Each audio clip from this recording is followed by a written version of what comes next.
नमस्कार फ्रेंड्स. तुमच्या टाचांना भेगा पडल्या आहेत का? किंवा 20-30 वर्षे जुनी गुडघेदुखी, टाचदुखी किंवा संधिवाताचा त्रास आहे? तर आजचा हा व्हिडिओ तुमच्यासाठी खूप खास आहे.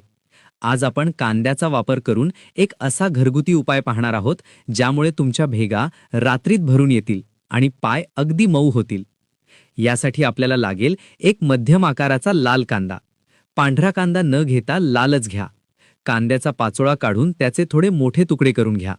सोबतच 4 लसूण पाकळ्या ठेचून किंवा कापून घ्या. कांदा आणि लसणाची तासीर गरम असते, ज्यामुळे दुखण्यावर लवकर आराम मिळतो.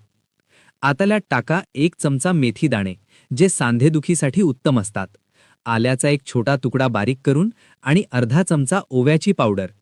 यात अजून एक महत्त्वाची गोष्ट टाकायची आहे, ती म्हणजे कापूर. 2 छोट्या कापराच्या वड्यांची पावडर करून यात मिसळा. आता एका कढईत हे सर्व मिश्रण घ्या. यात आपल्याला तेल टाकायचे आहे. मी इथे कडुलिंबाचे तेल वापरत आहे, पण तुम्ही एरंडेल म्हणजे कॅस्टर ऑइल किंवा मोहरीचे तेलही वापरू शकता. खोबरेल तेल वापरू नका, कारण ते थंड असते. साधारण 1 वाटी तेल लागेल. आता यात एक साधी मेणबत्ती बारीक तोडून टाका.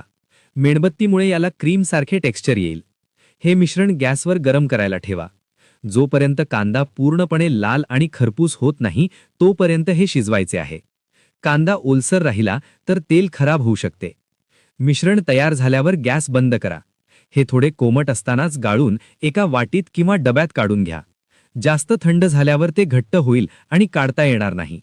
हे मिश्रण थंड झाल्यावर अगदी बाजारात मिळणाऱ्या क्रीमसारखे घट्ट आणि मऊ तयार होते. तुम्ही हे एकदाच बनवून वर्षभरासाठी स्टोअर करू शकता. आता हे लावायचे कसे? रात्री झोपण्यापूर्वी कोमट पाण्यात थोडे मीठ आणि लिंबू टाकून पाय स्वच्छ धुवा, म्हणजे धूळ निघून जाईल. त्यानंतर हे तयार क्रीम टाचांवर आणि दुखणाऱ्या भागावर लावा. लावल्यावर त्यावर एखादा जुना कपडा किंवा प्लास्टिकची पिशवी बांधा, जेणेकरून कपडे खराब होणार नाहीत आणि उष्णता निर्माण होऊन औषध चांगले मुरेल. सकाळी उठल्यावर पाय धुवा. तुम्हाला पहिल्याच वापरात फरक जाणवेल.